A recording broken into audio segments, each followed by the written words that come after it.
तुमची लायकी नाही ड्युट्या करायची, तुमची लायकी नाही ड्युट्या करायची. आधी कपड्यांच्या गुंड्या लावा, कपडे नीट घालायची का? तेच म्हणलं, दारू ढोसून आहे ना युनिफॉर्म असा नाहीये, तो युनिफॉर्म गव्हर्नमेंटचा आहे. दारू पिऊन ड्युट्या करता तुम्ही इथं, लोकांना दाखवता का न्याय शिकवायला? दारू पिऊन गाडीमध्ये पोरी घेऊन ड्युट्या करता का तुम्ही?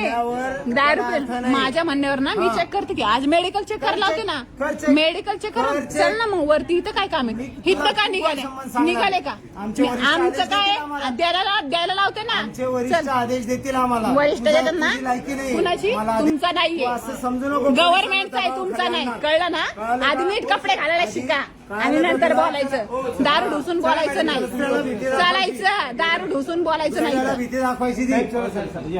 चला भीती दाखवू नाही तर काय दाखवू? चला चला चला तुम्ही चला वा पुढं. हा समजताय द्यायलाच आलोय. मग तुझ्यासारखं पळून नाही चालले मी, म्हणून तो फोन उचलला नाही तू माझे. आज सोशल मीडियावर एक व्हिडिओ मोठ्या प्रमाणात व्हायरल होत आहे, ज्यामध्ये एका महिलेने एका पोलीस निरीक्षक आणि त्याच्या पथकावर गंभीर आरोप केले आहेत. महिलेच्या म्हणण्यानुसार संबंधित पोलीस अधिकारी कारवाईच्या नावाखाली थेट महिलेच्या घरात घुसले.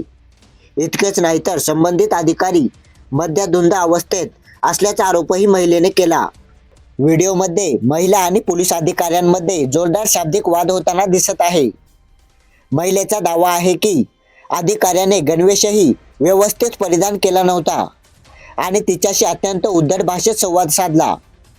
मात्र या सर्व प्रकरणात महिला घाबरली नाही. तिने अधिकाऱ्यांना थेट मेडिकल तपासणी करण्याचे आवाहन दिले. जर तुम्ही दारू पिलेली नसेल तर मेडिकल चेकअप करण्यास काय हरकत आहे, असा सवाल तिने उपस्थित केला. याशिवाय महिला पोलीस अधिकारी नसताना महिलेविरुद्ध पोलीस कारवाई कशी करता, असाही प्रश्न तिने उपस्थित केला. या संपूर्ण घटनेत संबंधित महिला ठामपणे आपली बाजू मांडताना दिसत आहे.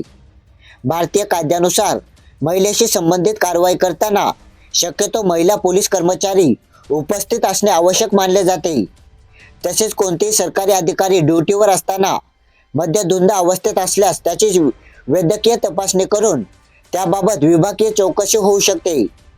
मात्र या व्हायरल व्हिडिओतील आरोपांची अधिकृत चौकशी किंवा पुष्टी झाली आहे की नाही, याबाबत अद्याप स्पष्ट माहिती समोर आलेली नाही. नागरिकांनीही आपल्या हक्कांची जाणीव ठेवावी, कायद्याच्या चौकटीत राहूनच प्रश्न विचारावेत आणि गैरप्रकार आढळल्यास त्याची तक्रार यंत्रणेकडे करावी.